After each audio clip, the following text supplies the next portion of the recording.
Hi guys, I hope you are doing well.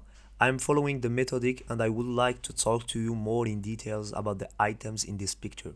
So, without further ado, let's go. First of all, I would like to apologize in advance if I make mistakes in English. I am unfortunately not a native English speaker. Now that the apology is made, I would like to divide the video in two separate parts. First, why inventing an item that does not exist and why it will be a good idea for Riot to add it. Second, talk in more details about the effect of the items I have imagined and what impact they would have on the game. To briefly answer the first question, I created an item because I am a big enthusiast and I like the exercise of creating innovative concepts. But the most important thing is, why would Riot do that? I think that adding an item in the future will be a good thing for the game because it will greatly increase the depth of the game. Indeed, adding several gameplay possibilities will necessarily feed the player's desire to experiment with different combinations and thus expand the list of possibilities. Another argument will be to reduce the probability of getting exactly what you are looking for and thus decrease the chance factor even if it will always be present. It will be much more difficult to get the item you want and many players will start depending on what they are given and not with prayers to the god of RNG. So, to sum up, adding an item to the game will be a much more positive than negative initiative, I think. It will not only change the way people play, but it will also bring a huge breath of fresh air to the game.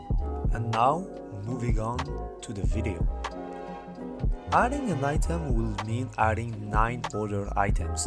Indeed, the addition of an item must necessarily be accompanied by the combination that results from it and therefore by 9 items, because currently we have exactly 8 basic items to which this new item will combine, in addition to combining with itself. I have tried to create unique effects that remain as unique as ever in the spirit of the game at the moment. We will make a brief analysis of each of them. First of all, the item itself gives plus 100 life and plus 10 damage attack, which is a mixture between a BF sword and the belt of the giant. Once this merges with a chain vest, it gives you a sunfire cap, giving you the stats of the two base items combined while adding a unique effect.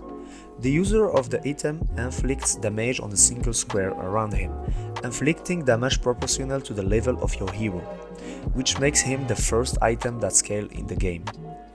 I am not going to talk about numbers and how much damage it will inflict, but I am focusing on the actual idea, and I think it will be a good thing if items like this one were to be added to the game. It will add a tactical dimension on the long run that will influence your decision making in relation to the experience. Carrying on with Spirit Visage, obtained by combining Kindle Gem with a Negatron Coat. So, the statistics of the items are combined. You start to understand how it works. It will be the same for all the other items. So, anyway, this item has two effects. First of all, the item's holder is not affected by the effects of anti-healing like Red Buff or Morilonomicon. And then it will increase by 30% all the healing received, either basic regeneration or item base regeneration. I think that the anti-healing effects are too strong and frustrating to play against for when you base your compo on healing, especially if you play a Swain, for example. We are no longer in counterplay, but in the total annihilation of your gameplay, essentially if you play against Gunslinger or Volibear with the red buffs or any EOE with Morello. I had thought of a nerf of anti-healing effects that becomes 50% less effective, but since the video does not talk about changes on the mechanic of the game, but about speculating on new items, so I thought it will be good to introduce the mechanic in one of them. Moving on to Stera Gauge, an item obtained by combining Kindle Gem with a BF Sword. Just like in League of Legends, it will provide an important shield and damage buff to the wearer of the item. This effect is activated when the user drops below 50% health, which can be put on a carry to prevent him from being one-shotted, or a tank to make him even more tankier. Of course, this item can only be activated once per fight, just like Redemption and Guardian Angel for example. Similarly to Styrak Gauge, we have Wit's End, which give you a lifesteal spellbound bonus of the same level as a Hextech Blade.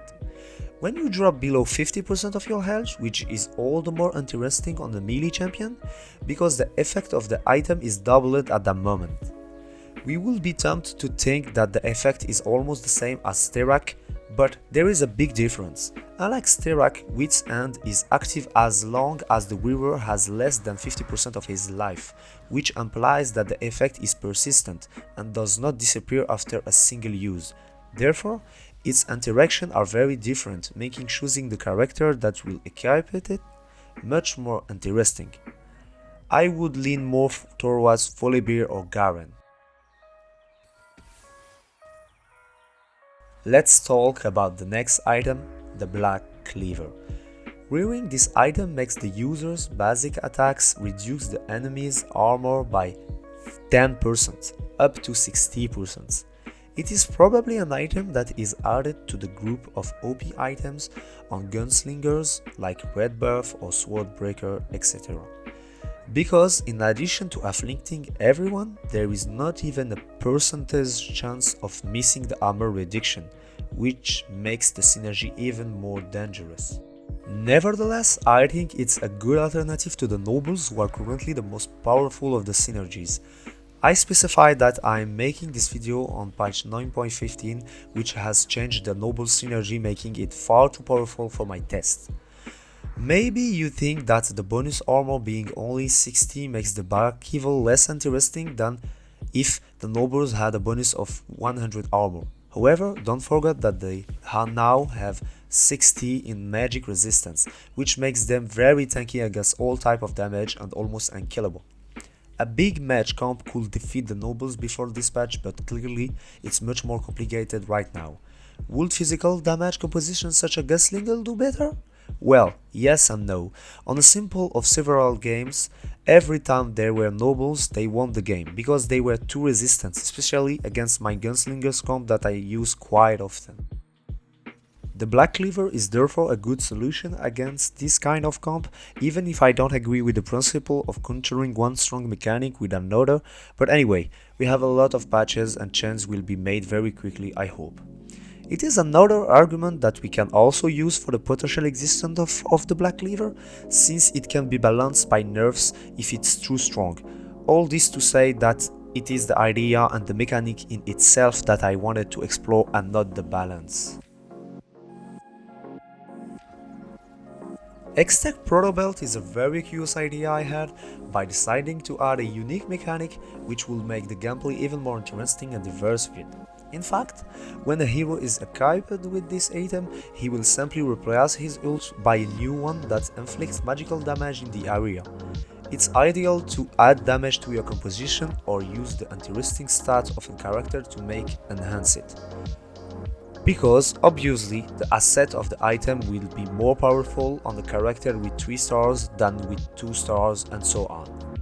So, if you build a comp that lacks magical damage or AoE damage, you will have the opportunity to change that with this item. Let's also not forget that if you equip this item on a character without ulti like Kassadin or Graves, they will have an ulti active in addition to their passive that will remain unchanged. Kassadin and Graves are prime targets for this item, especially Kassadin, who could benefit from the Sorcerer passive that will allow him to charge the ulti much faster and to take maximum advantage of the damage if the Sorcerer synergy is active.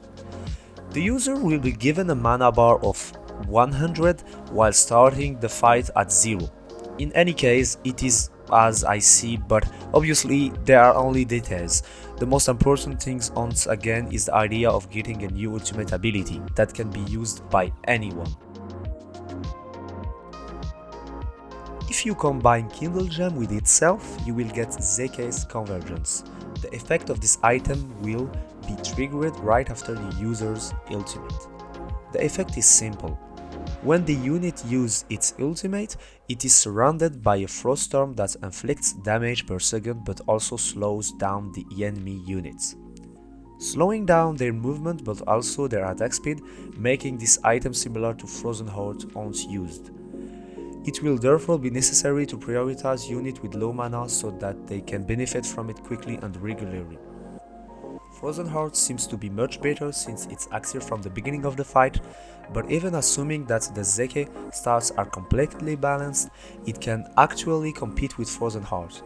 The Weaver inflicts damage around him continuously if he uses it quickly, so if you own for example an Akali that jumps into the backline, it will be much more effective than a Frozen Heart at that moment, as it will deal additional damage while also reducing the damage dealt by the opponent. Shurelia is perhaps the weakest but at the same time the most interesting of the items presented until now. Increasing the movement speed of eyelid unit at the beginning of the fight, the question that came in our mind is it worth? To be honest, I don't even have the answer myself, but one thing is certain, it will decrease the chances of your units colliding with each other and wasting time. It will also boost the movement of your assassins once they have killed the target, which will make them much more mobile and therefore more dangerous.